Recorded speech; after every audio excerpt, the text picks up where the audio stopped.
Good afternoon, and welcome to another furious version of Diatribes from the Voice of Doom.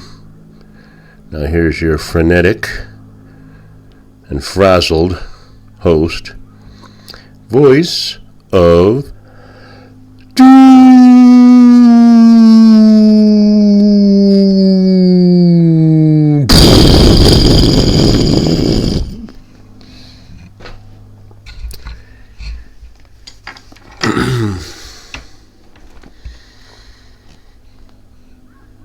St. Matthew, chapter 18. At the same time came the disciples unto Jesus, saying, Who is the greatest in the kingdom of heaven?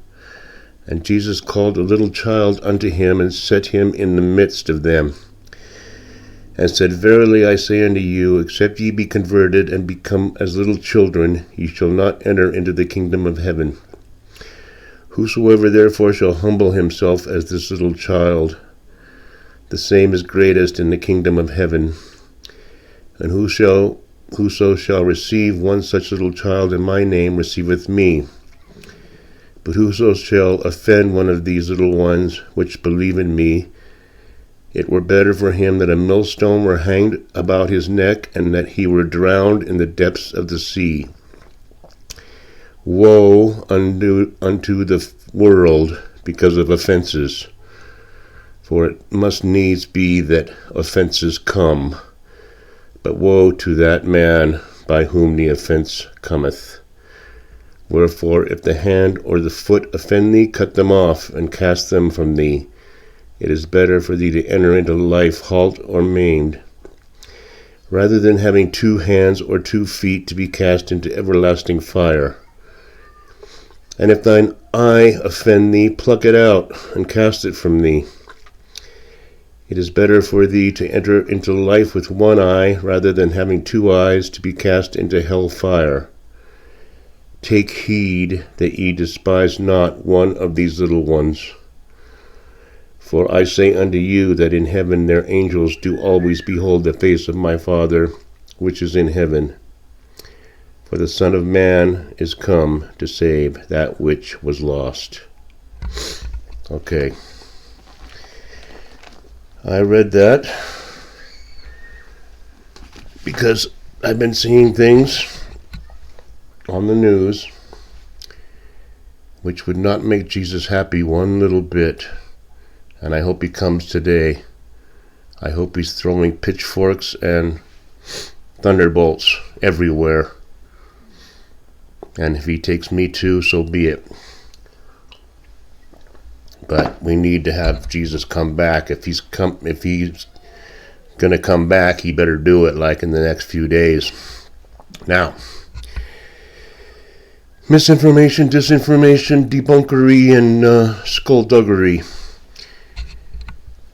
You hear rumors and rumors of rumors, and you don't know what to believe. You see footage. This is not the 1400s, where they had iPhones in the dungeons while the Spanish Inquisition were doing their thing.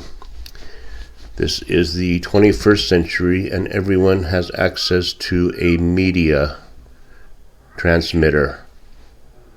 Everyone is their own network to send news out. Now, you can say whatever you want to. You take an image, you call it this, you call it that. You say, these people did this, look at how bad this is.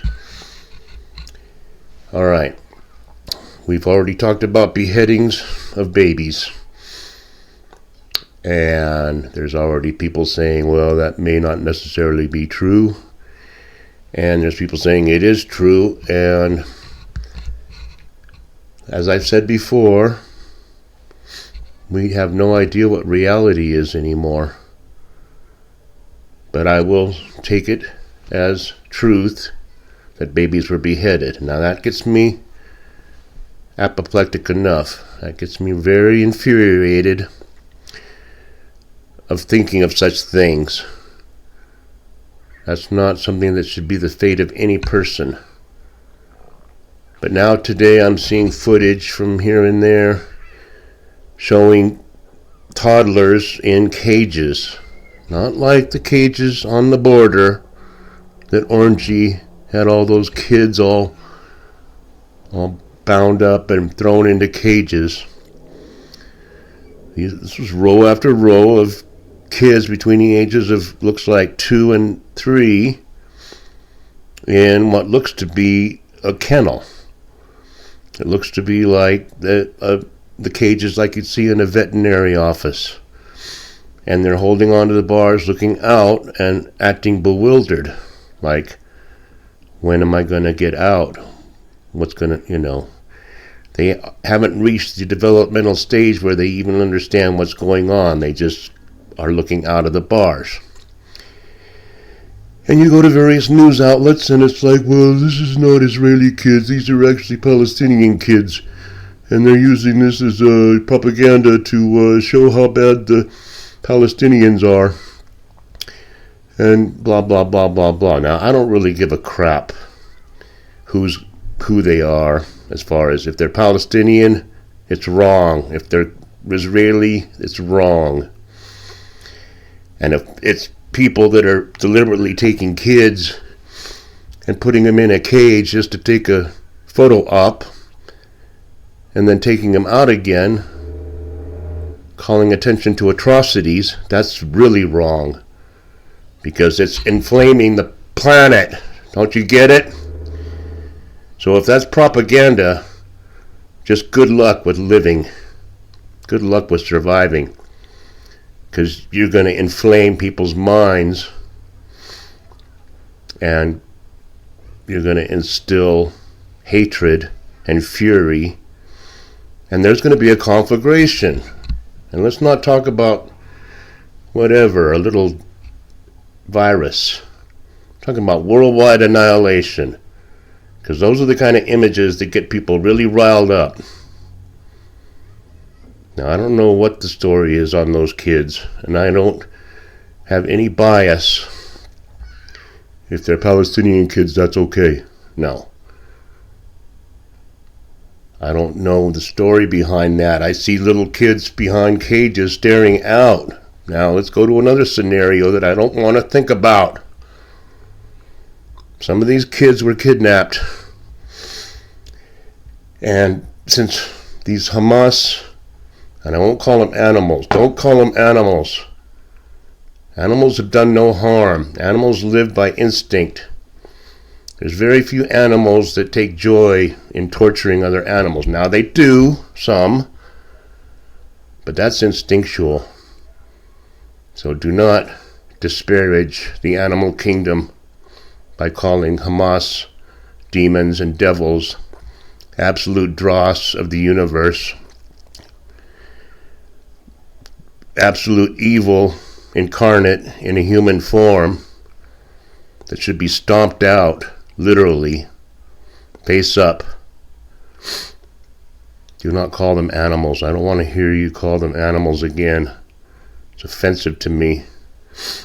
Now, these Hamas characters have their phones, and I understand, and I haven't seen it, and I don't want to see it, of kids who have been kidnapped being paraded down the street and being berated and vilified and struck with stones and staves and sticks by the little kids in Gaza. Just the image itself is,